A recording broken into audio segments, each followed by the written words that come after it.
Joe Biden started the day with a flurry of pardons, including some of his own family members, but it was Donald Trump pardoning or commuting virtually all of the January 6th convictions, which got a whole lot more attention. What was your takeaway? Well, look, first of all, Donald Trump had said that he was going to pardon the January 6th hostages, as he called them. And we know they are not hostages. These were people who went through the legal system, were convicted by a jury of their peers, many of them, and serving sentences, right? They committed these acts on camera. We saw it. It's kind of crazy. But for weeks, months even, Republicans have been saying that Donald Trump is not going to do blanket sentences. The people that harmed police officers, they are not going to get pardons. And what we saw today was a blanket sentence. A blanket pardon. It was interesting to me. I was texting with a lot of Democrats from across the country, you know, state legislative leaders, because this fight is going to be in the states. As much as we look at Congress, America's policy is made in the state legislatures. And one senior Dem state legislator from out west texted me and said, you know, he literally just let his private militia out of jail. He said he's instilled a sense of loyalty. These people feel loyal to him, and their lawlessness is now going to go unchecked, and he can now call on them again to do what they would like. So I know a lot of Democrats have mixed feelings about the president's preemptive pardon of his family specifically. Oh, President Biden. President Biden. Yeah, a lot of presidents around here. Steph, we got to be specific now. And I understand the concerns that people had, but I also understand what the president said is that you know, the incoming President Trump, has promised a special prosecutor to go after, look into the Biden family. And so what he did is respond to the climate. If the lawmakers don't like it, put a check on the president and pass a bill, okay? And curb the pardon powers. But until that happens, this is where we are. All right, Barr, back in 2020, President Trump told groups like the Oath Keepers, like the Proud Boys, stand back and stand by. I guess he kept his word. They all got pardoned tonight, huh? Yeah, he really did. And, you know, what is so disturbing about this is this effort to rewrite history, referring to them as hostages and letting them all out of prison. What they engaged in was political violence. They tried to use brute force to achieve what they could not at the ballot box. And today, Donald Trump releases all of them, which I fear is an effort to condone vigilante violence as long as it is committed in service of the leader. Now, maybe some of those people genuinely believed that Donald Trump had won the election and had been stolen, and what they were doing was a righteous cause, but they still were engaging in illegal means to do it. If you believe, Stephanie, that your bank owes you money, you can write a letter to the bank president. You can demand that they treat you fairly. You can file a lawsuit against them. But what you can't do is go into the bank and just take the money out of a teller drawer. And these people use brute force to achieve their political goals. Today, they are all free. That is a terrible message for the rule of law. Susan, Donald Trump said the plan today was to be the unifier, to talk about unification. But I read your piece, and you talked about how what Donald Trump's real theme has been is about talking about his personal grievances. Between speech one, speech two, and also speaking at the Capitol Arena tonight, what stuck out to you in terms of the grievances rally? Yeah, look, I mean, Donald Trump's favorite subject, really, the great subject of his life is himself. And, you know, this whole show today is a story, as he tells it, of personal vindication and redemption. I mean, this is, in the history of our country, the only inaugural address in which the incoming president of the United States says that God himself literally saved him and installed him as president. And it's the conflation between the country and his own causes and concerns that I think makes Trump stand out from any other leader of the United States. You know, they all have very, very outsized egos, or they wouldn't be in that line of work stuff. But Donald Trump stands alone in his willingness to essentially have no ideology beyond the pursuit of his own causes and grievances. And I think that really came out so clearly today. It was remarkable to see. His basic message was, hey, you tried to get me, but here I am. But that's the thing, sort of, life is not fair to me is the common thread, right? That's where Trump's base is. If you think about the tech CEOs at the inauguration, one common link between them, the richest guys in the world, and Donald Trump's actual blue-collar base is anger. Both groups are angry that they are not being treated fairly. But here's the thing, Isaac. When push comes to shove, and Donald Trump serves, let's say, one group, i.e. the CEOs, the things that they want are going to hurt those blue-collar workers. When is that going to get realized? And maybe that base will realize, I don't know, maybe they've been duped. Well, the shared interest right now is in opposing the world as it has been, in the institutions and the establishment as we're familiar with. And, that alliance could take them, there are scenarios where they could both, like a lot of Trump supporters are fine with Trump profiting from his time in office as long as, their objectives are met as well. So, you could see them both benefiting and kind of looking the other way at the top executives making themselves richer as well. That's not necessarily a conflict that is going to come to the fore immediately, except with the possible exception of what Elon Musk is talking about, cutting government programs in ways that Trump has very clearly departed from Republican orthodoxy. Don't touch the entitlements. We can have big government instead of small government. That is more likely to be a collision course that is already taking shape with the debt ceiling fight coming up very soon. Susan, you have been covering Donald Trump for a decade. You have heard speech after speech on the campaign trail, at rallies. We heard him all day today. What stuck out to you? What was the window for you where you saw, this is where we're headed for the next 4 years? Well, first of all, we are in for a lot of words. I think Donald Trump today may have spoken more words to the public and to journalists than Joe Biden in the entire last year of his presidency. There is a sort of, logorrhea that we are going to expect from Donald Trump. And, again, he is the oldest man now to ever be inaugurated as president at age 78. Do you know a lot of 78-year-old men who change? Trump is going to be an amplified, distilled version of himself in this second term as president. And I think that, when you hear him talk about being a unifier while at the same time promoting the most extreme and divisive day one agenda that we can ever imagine from a U.S. president of any party, you get a sense that, this willful recreation and distortion of reality and truth will be the thing that marks out this Trump presidency from all the presidencies that preceded it, including quite possibly Donald Trump's first presidency, when he had people around him who were not as willing to go along with the edifice of lies and fantasy that he sought to construct. And now he has men who control information businesses around the world who could potentially help distort information and amplify mistruth. Simone, what stuck out to you today? What was your wow? My wow was, my wow was really when he went into to address the crowd that could not physically be there in the rotunda to watch the inauguration, him be sworn in the inauguration. And he went to address them in the overflow crowd. I'd like to note that while, some of the business leaders were in the rotunda, Governor Youngkin was in the overflow room, okay? He was watching on the screen. Let me be clear.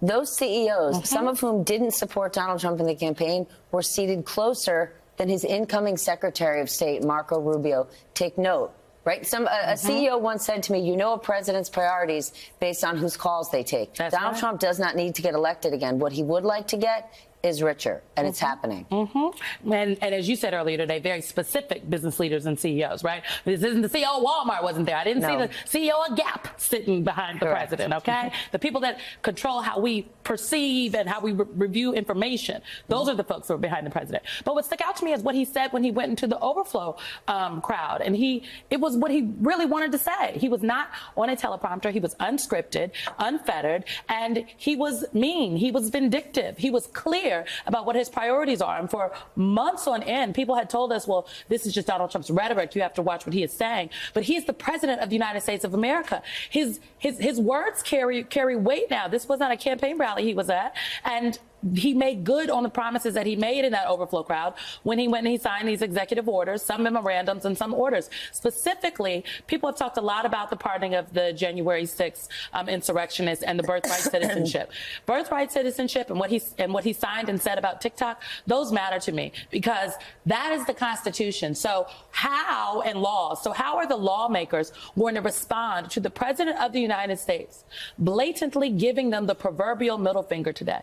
That is actually what happened, and that's not hyperbole. That is, in fact, the truth. And if we gloss over that and get too mired down and like, oh, he's telling people to go back to work. Well, to be clear, the mayor of Washington, D.C. believes that the federal government needs to go back to work. I think the restaurant owners and the business owners in the district would like people to go back to work. Exactly. So that's not controversial. But what is, I think, and what is concerning is an attempted rewriting of the Constitution from the Oval Office. What you going to do about that, America? It's much easier to integrate a lunch counter than it is to guarantee an annual income, for instance, to get rid of poverty for Negroes and all poor people. It's much easier to integrate a bus than it is to make genuine integration a reality and quality education a reality in our schools. It's much easier to integrate even a public park than it is to get rid of slums. And I think we are in a new era, a new phase of the struggle, where we have moved from a struggle for decency, which characterized our struggle for 10 or 12 years, to a struggle for genuine equality. On this Martin Luther King Day, the Reverend Jesse Jackson invited me to join him this morning in Chicago for the annual Push for Excellence Dr. King breakfast. But since I had to be here in our New York headquarters for our Inauguration Day coverage, I couldn't join Reverend Jackson, who honored me with an award today at the breakfast for the work that I do with the Kind Fund, a partnership I created with MSNBC and UNICEF to deliver desks to schools in Malawi and provide scholarships for girls to attend high school in Malawi. The Kind Fund does have a personal linkage to Martin Luther King through a dear friend of mine who was a dear friend of Dr. King. It was Dr. King's friend, NBA legend Bill Russell, who inspired the work I do in Africa that so many of you have generously supported through your contributions. I got to call Bill Russell a friend and accompanied him to the White House when President Obama gave him the Presidential Medal of Freedom, thanks entirely to my long friendship with his daughter, Karen Russell, who Bill Russell always introduced as my daughter, the Harvard Law School graduate. Bill wasn't saying that to boast the way some parents might. He said it to honor the road the Russell family traveled to Harvard Law School, beginning with Bill Russell's grandfather, who was not allowed to spend one day of his life in school because there was no school for black children then in Monroe, Louisiana. And Bill's father, who only made it to 6th grade, but watched his son Bill graduate from college and become an NBA champion. And so when Bill Russell told you that his daughter graduated from Harvard Law School, he always had his grandfather and father in mind. When I began doing my program here at MSNBC 14 years ago, it was Karen Russell who delivered the Russell family message to me. She asked, "What are you going to do with the show?" And I started talking about the guests I hoped to get on the show, like Reverend Jackson. And she stopped me and she said she wasn't asking about a TV show. She explained that her father always asked newly arrived NBA stars, "What are you going to do with it?" Meaning, what are you going to do with all the attention you can now command? What are you going to do with it? What Bill Russell did with it was march with his friend, Martin Luther King Jr., and so much more for the rest of his long life. I understood exactly what Karen Russell was asking me, but I didn't have an answer, and I didn't look for an answer. But an answer came to me. A few weeks later, another dear friend, Meg Campbell, a school teacher in Boston, told me about her recent trip to Malawi, where she visited her niece, a doctor who was working in Malawi as an educator Meg visited as many schools in Malawi as she could. She asked teachers what they needed, and they all said the same thing, and it was just one word: desks. When I heard that, I surprised myself a bit by immediately saying, well, we should be able to get them desks. By we, I meant me. And to this day, I don't know what I would have said if Karen Russell hadn't opened my mind and my heart a bit with the Bill Russell question. What are you going to do with it?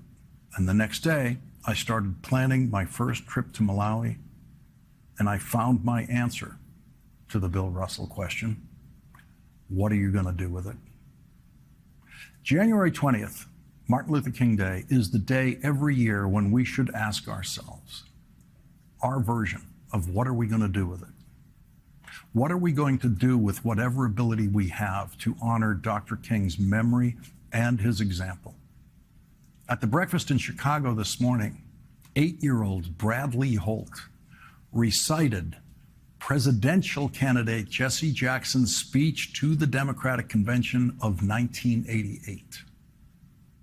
Tonight, we pause and give praise and honor to God for being good enough to allow us to be at this place at this time. We are the ones who are now at this place, at this time, in American history. And what the Reverend Dr. Martin Luther King Jr. would ask you tonight is, what are you going to do about it?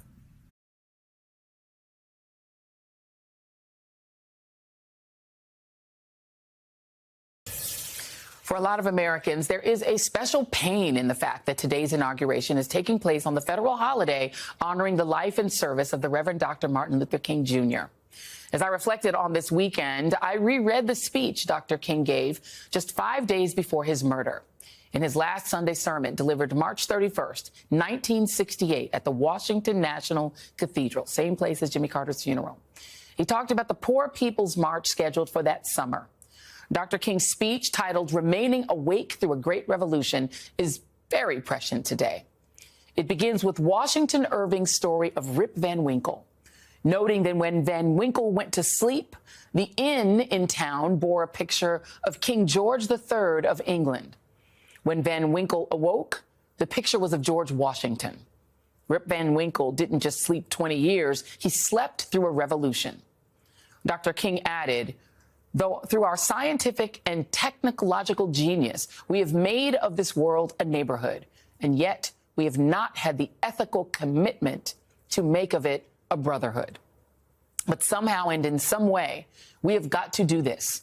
We must all learn to live together as brothers, or we will all perish together as fools.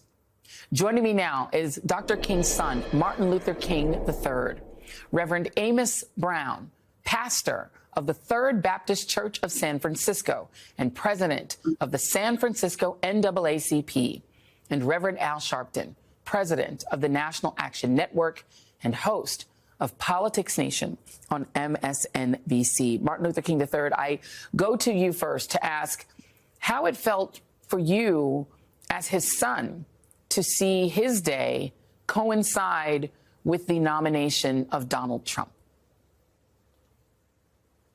You know, it takes a lot of thought on that question because there's such a glaring difference of who people are. Not that anybody has to be like Martin Luther King, but the fact that in the past and even today, while Donald Trump talked about unity, many of the executive orders that he is proposing to sign do not represent the vision that Martin Luther King Jr. Espoused. And so I guess it is what it is. But the question is, what do we do in the progressive community? We cannot be silent. We've got to engage in a different way. And I've been saying today that the only thing this society understands, and my father gave the example, and actually during the Rosa Parks, during the movement when Rosa Parks was arrested, and for 385 days, the community chose not to ride buses. We got to look at seriously whether we're going to divest and how do we create a structure to do that, because that's the only thing that people understand when they're mistreating you, when you're disrespected. Dad wanted all people to be respected with dignity, and that is just not happening. Reverend Amos Brown, you studied under Dr. King when he taught at Morehouse, and I do know because I interviewed you about your work with Medgar Evers when you were just a teenager. I ask you the same question, your feelings on the juxtaposition between these two men, the great Reverend Dr. Martin Luther King Jr. and the current occupant of the White House. It presents our president as being the lower angels, and Dr. King being the higher angel. That is the truth. There's no way that you can reconcile the rhetoric, the ruin, and the kind of reactionary politicking that this president has embraced. Dr. King was about pulling people together. He was about respecting the worth and the dignity of all humankind. He believed in Dr. Brightman's theory of personalism. What does that mean?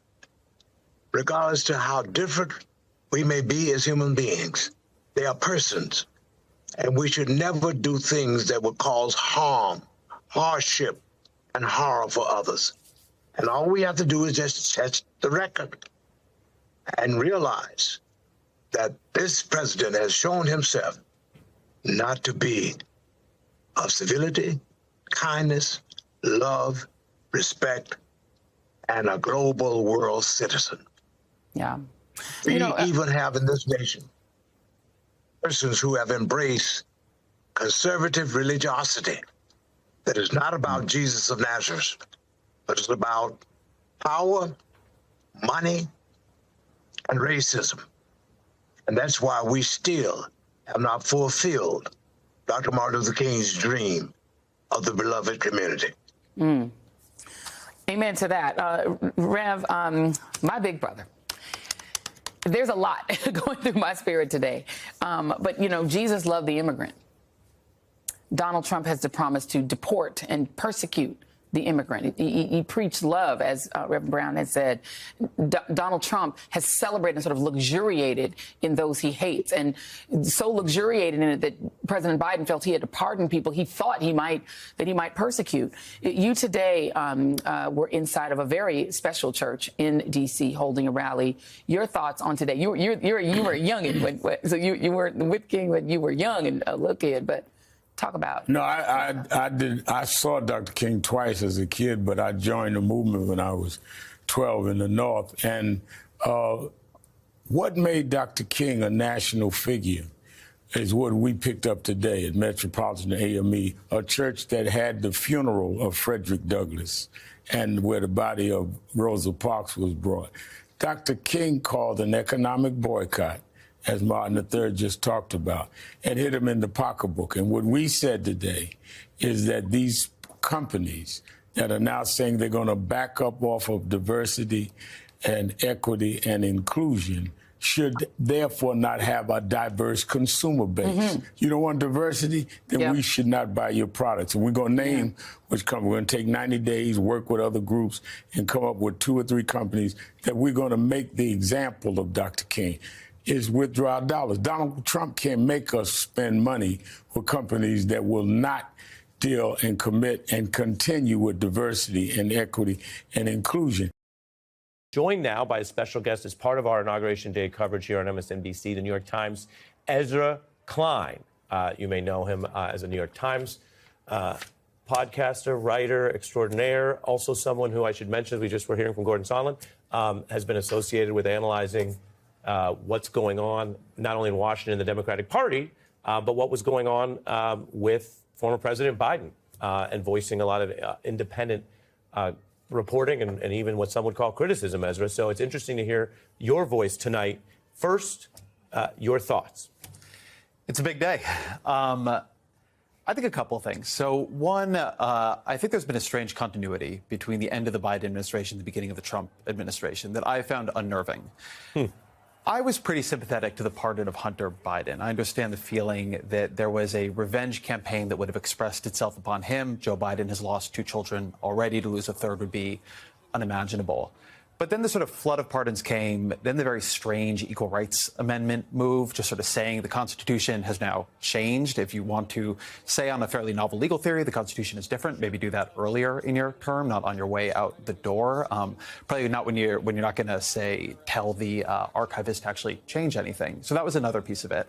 And then the move around TikTok. They signed that bill. So there was and then refused to enforce it. So there was a strange mixture of not quite moving with the law and also not quite moving with the Constitution. Then you have Trump come in. And obviously, he's moving to end birthright citizenship, which would again be a unilateral change to the Constitution. You have a series of movements, including around TikTok. You have this sort of rise of what feels fairly oligarchic, would be worth talking about, but a movement around what he is doing in terms of people who have a lot of control over money and attention that feels new to me. And so you just feel things moving to new rules. Political systems are built on norms, not just laws, and you can feel the norms changing underneath you. We've been listening to Ezra Klein discussing this transition, and one of the norms that holds is presidents can sign these executive orders. The pile that you see are several that have been prepared, and thus far there was an order rolling back Biden executive orders on certain matters. There's been a regulatory freeze. So the president is going through these. One thing that is different is the choice to do this here in front of all these supporters. And so you can see the president signing it. You can see his Sharpie longhand, which is familiar to many, as they are reading out sort of a brief. Well, let's listen in. Biden doing this? I don't think so. I don't think so. Sir, the next item, as you announced in your speech, is a requirement that federal workers return to full-time in-person work immediately.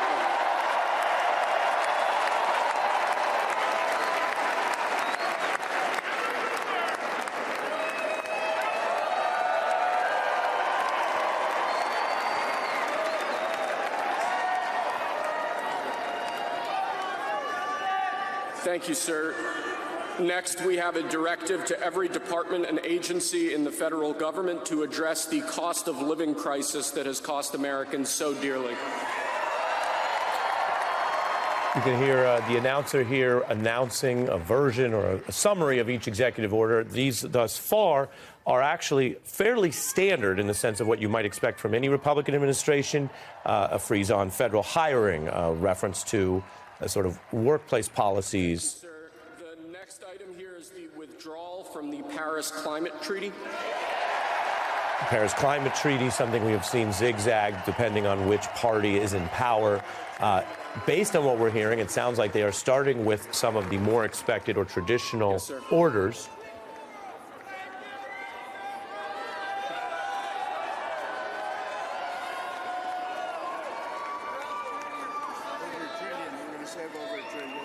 We're going to save over $1 trillion by withdrawing from that treaty.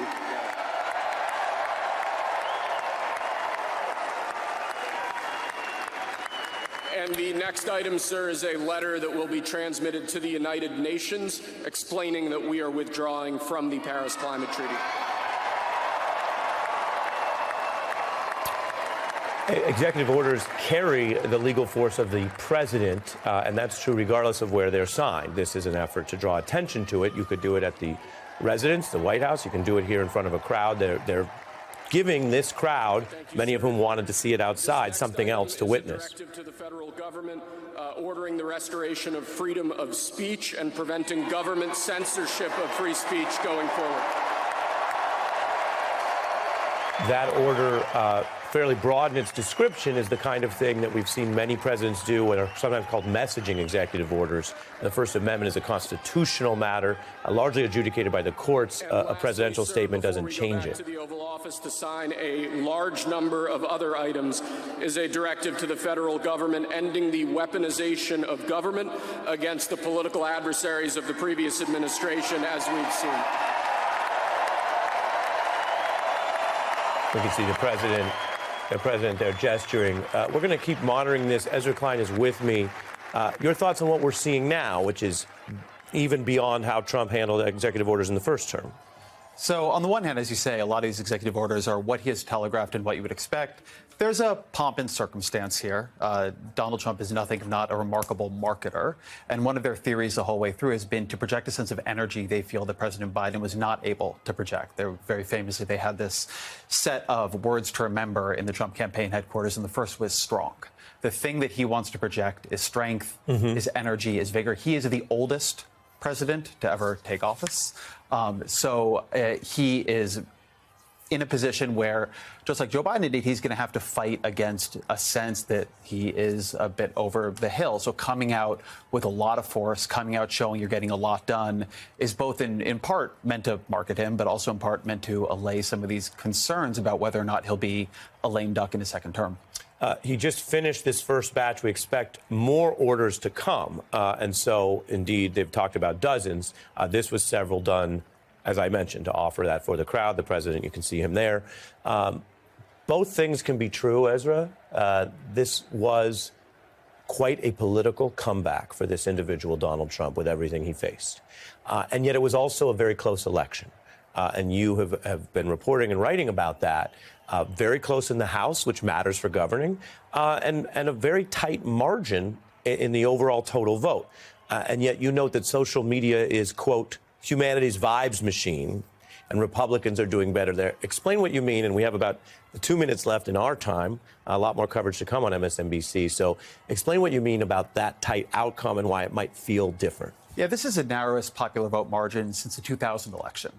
Hillary Clinton won the popular vote in 2016 by more than Donald Trump won it in 2024. But there has been a cultural rout. The culture feels like it is moving in a Trumpist direction. You see the movement of the billionaires over to Trump. You've seen a lot of cultural pressure to Trump. In 2017, you had Snoop Dogg saying that he would come out against any rapper who is performing at Trump inaugural balls. He was there at the crypto ball the other night. I appreciate that. It's almost as if Snoop has become the J.D. Vance of hip hop. There you go. So there's a dimension in which the culture has shifted. Part of that is vibes, and there's been a huge investment by Trump and other people around him. Trump runs a social media company. Elon Musk runs, of course, X, which I think is the most powerful of the different vibe machines. And Trump has moved from being an opponent of TikTok to possibly its savior. So there's a lot that is pressuring in his direction in terms of the way we come at that virality. And I do just want to say that the politics will reassert itself. I thought it was notable today in the inaugural speech that you saw very little talk of anything that would have to go through Congress compared to other presidents I've watched give a speech like that. He was not talking about bills. He was talking about executive orders. And I think that's because when politics and numbers have to reassert themselves, they're going to have a much more difficult time. I now have about two more minutes, so we got extra time around here. The president has left the stage. He's done the signing ceremonies, as mentioned. We were just hearing from Gordon Sondland, who served Trump, then testified, did his lawful duty. Some others did not. They evaded testifying, but ultimately came home, and was supporting Trump going into this election. And when I just asked him, I said, well, it seems like some of this with the billionaires might be transactional. Which is not what the Trump folks claim, that people have seen the light. And it was interesting. Ambassador Sondland, whatever people think of his policies, said, yeah, I think that's true for some of them. And you've been writing about the transactional nature of this Trump movement in business that may undercut things that you say should be positive, nonpartisan aspects of American democracy. What do you see with that and what the ambassador acknowledged? I think both things are true here. And you have some amount of sincerity. I think Elon Musk is a sincere believer in right-wing causes. You have some amount of transactionalism. I am skeptical that Jeff Bezos has gone all the way from democracy dies in darkness to the current space of a much more friendly relationship entirely on the basis of ideological conversion. Mark Zuckerberg, I think, has had a mix of the two. I think he's angry at how he feels he was treated by liberals. I think he feels that he tried to do all the fact-checking and all the DEI initiatives and people still didn't like him, so to hell with them. What worries me is, fact-checking has long been a means to make yourself more popular. Exactly. So he got the assignment. What worries me, though, is the sense that everybody understands that there's a pay-to-play dynamic here. It's not that there's been none of that in previous administrations. Things are a matter of degrees. but there is you can feel it, and feel it in the way people are talking and the way they've been going to Mar-a-Lago, that Trump runs off of what gets called a very simple algorithm. You're nice to him, he is nice to you. You're not nice to him, he will punish you. And political systems, as I was saying earlier, are built on norms, right? There's a certain amount of institutional structure that you're supposed to go through. But when you have Elon Musk become, in a strange way, the closest advisor and semi-co-president just by being willing to put his wealth and his attention at Trump's service, and then as soon as Mark Zuckerberg moves on to Trump's team a little bit, you go from Trump saying that he should be in jail to Zuckerberg having an excellent seat at the inauguration. You begin to worry about something you see in other countries, which is just this deal between the very wealthy and the very powerful, that you serve me and I'll serve you, you hurt me and I'll hurt you.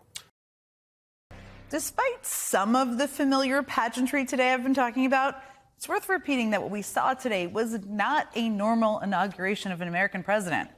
I mean, standing in the building where just 4 years prior his live-fueled attempt to steal the 2020 resulted in bloodshed, Donald Trump took the oath of office as the 47th president of the United States. And among those placed in seats of honor on the dais surrounding Trump were not just former presidents, some were there, or members of Congress, or his family, or his cabinet nominees, but there was also a small handful of wealthy tech billionaires. And to be clear, that seating arrangement doesn't happen by accident. It's really hard to imagine a scenario where the Trump inaugural team didn't get to decide who, outside of some members of Congress, was invited to attend the smaller speech indoors. And they definitely decided who sat on the dais behind them. Plenty of seats for tech billionaires, no seats for tens of thousands of other ticket holders who were left watching on a Jumbotron. And that choice kind of speaks volumes. Now, you might remember many of those same tech billionaires actually condemned Trump and his lies just 4 years ago. So they've clearly been making their own new calculations. We've seen them all parading down to Mar-a-Lago to get FaceTime with Trump. They poured millions of dollars into his inaugural fund. Some have cut deals with his family members, and some have changed their platforms to make them more friendly to Trump, his allies, and the conspiracies and talking points they pump out to flood our information systems. Taken all together, this feels like a pretty overt transaction, best illustrated by Trump's relationship with the richest man in the world, Elon Musk. During the campaign, remember, Musk donated $250 million to Trump's reelection effort. That was a little bit of a slip there, Freudian slip, and used the reach of his social media platform to amplify Trump's message. Now, Musk, who runs multiple companies with federal contracts and has long complained about federal regulations, will lead an agency board that will give recommendations on government spending and regulations from an office on the White House complex. This is not normal. Trump is giving influence and policy preference to basically whatever billionaire is willing to pay. He's prioritizing the wealthy and obsequious few. And in a brief moment during his inaugural address, Trump made that priority fairly clear. Los Angeles, where we're watching fires still tragically burn from weeks ago without even a token of defense. They're raging through the houses and communities, even affecting some of the wealthiest and most powerful individuals in our country, some of whom are sitting here right now. They don't have a home any longer. That's interesting. To be clear, more than 100,000 people have lost their homes from those wildfires. And yet it's the, quote, wealthiest and the most powerful that Trump chose to mention. Look, the rich and powerful have always had an outsized influence in our society, but what we are seeing coalesce openly around Trump now appears to be something different. And Democratic Senator Chris Murphy has a clear definition of what we are witnessing. In a new piece out today, he writes, "What you are watching is the construction of an oligarchy, where a handful of crazy, rich, self-interested billionaires work with an elected leader to grab power so that the government works to enrich the small cabal of wealthy insiders and no one else." It's quite chilling. Joining me now is Democratic Senator Chris Murphy of Connecticut. That's a pretty chilling statement, and it's important for people to hear. I agree with you. But for folks kind of just tuning into this threat, tell us more about what concerns you the most. Yeah, I mean, oligarchy is a big word. It's an old word, but it exists because it describes lots of civilizations. There are lots of nations over the years that have been run by a strong leader in league with the richest men of that country. And they do favors for each other. the oligarchs, the rich men, protect the leader. The leader, in turn, enriches to a greater extent the rich men. And it's not a coincidence that the rich men that you saw up there on that stage today, the billionaires, people making ungodly amounts of money, are also running the nation's information infrastructure, because those men can do a specific favor for Donald Trump. They can tilt the balance of information in this country towards Donald Trump and away from his opposition. What can Donald Trump do for them? Every single one of those guys on stage today have interest before the government. Tim Cook doesn't want Apple's iPhones to be subject to Trump's tariffs. Meta, Facebook, has a pending case that the FTC has brought against it that Trump could dismiss. Of course, Elon Musk is a billionaire because of federal contracts that he gets. So it's a pretty old-fashioned, time-tested, fundamental corruption. The richest people in the country get into business with the leader. They scratch each other's back, and poof, before you know it, democracy is gone. And this is the last thing to say. Oligarchy stands in contrast to democracy, because once the richest people start doing deals with the leader, then they can rig the rules of governance so that there's really no choice left in elections. And that's how it becomes permanent. Oligarchy is also just basically a bunch of really rich guys who have way too much influence. And that's what we're seeing literally on the dais today at the inauguration. You also said something, I mean, this is, I think, hopefully one of the wake-up calls for anybody who is concerned about the threats to our democracy, that the left needs to do more to build their own information environment. There's no question about that. But what does that exactly look like to you? Is there anything you're seeing out there right now that feels promising? Yeah, absolutely. Like, we need to understand that when the right starts saying something, like when they started claiming that Haitians were eating cats and dogs in Ohio, within hours, maybe within days, it becomes amplified very quickly amongst the online right. That's because the right has consciously built an infrastructure all around this country, content makers and producers, people who disseminate ideas. Some of it's organic, but a lot of it is intentional and paid for. The left has to do the same thing.